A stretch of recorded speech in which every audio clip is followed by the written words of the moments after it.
How do I think the pyramids were built? To be honest, I have no answer to that question.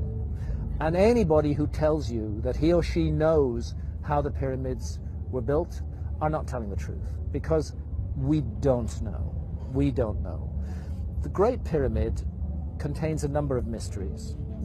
The Great Pyramid, first of all, is very big. The Great Pyramid weighs 6 million tons. We can calculate that from its mass. It weighs 6 million tons.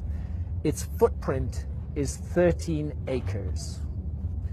It's more than 750 feet along each side. It's 481 feet tall. More than 2.5 million individual blocks of stone were used in its construction. But it's not just big. It's really, really precise. The Great Pyramid is locked in to the cardinal dimensions of our planet. The Great Pyramid is targeted on true north within 3/60ths of a single degree. Now, no modern builder would create a large building and add onto his or her shoulders the additional burden of aligning it to true north within a fraction of a single degree. They just wouldn't get it. They wouldn't understand why it was important to do that. But something drove the builders of the Great Pyramid to go to a very great additional trouble, not only to create this massive, imposing monument, but also to lock it on to true north. And then other things, to incorporate into its dimensions the dimensions of our planet.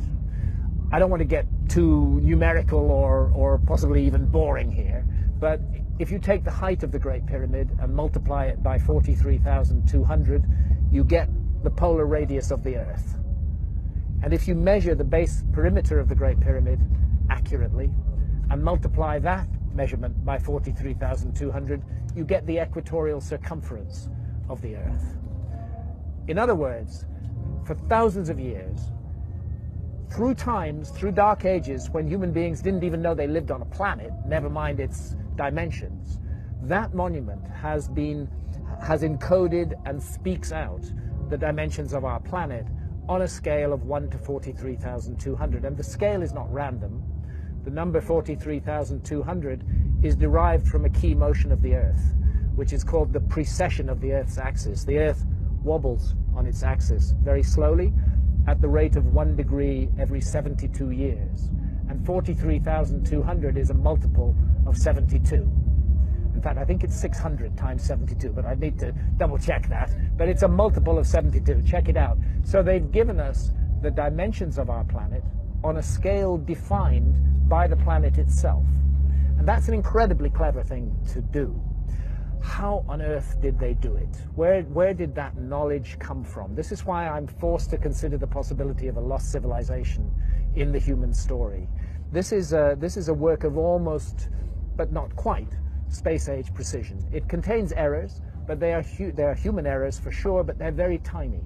The great precision, great skill, great craft. Some people will say to you, oh, the Great Pyramid was built by slaves. That is utter bullshit. No slaves were ever involved in the construction of the Great Pyramid. As far as I know, there were no slaves in Old Kingdom Egypt whatsoever. The Great Pyramid, I've climbed it 5 times. I've been in every known chamber in the Great Pyramid. It is a work of stunning artistic achievement. You're looking at the work of masters of architecture at the peak of their skill. Not an unwilling labor force, but people who gave their labor to that work with love and with care and with attention.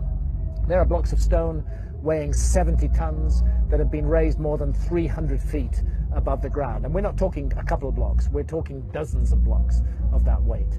The average block weighs about 2.5 tons. It's the moving of those huge blocks of stone, their arrangement into a high precision monument, and the achievement of actually doing it, because you know, if you make a small mistake at the base, by the time you get to the summit of your 481 foot high pyramid, you don't have a pyramid, you have a corkscrew. You know?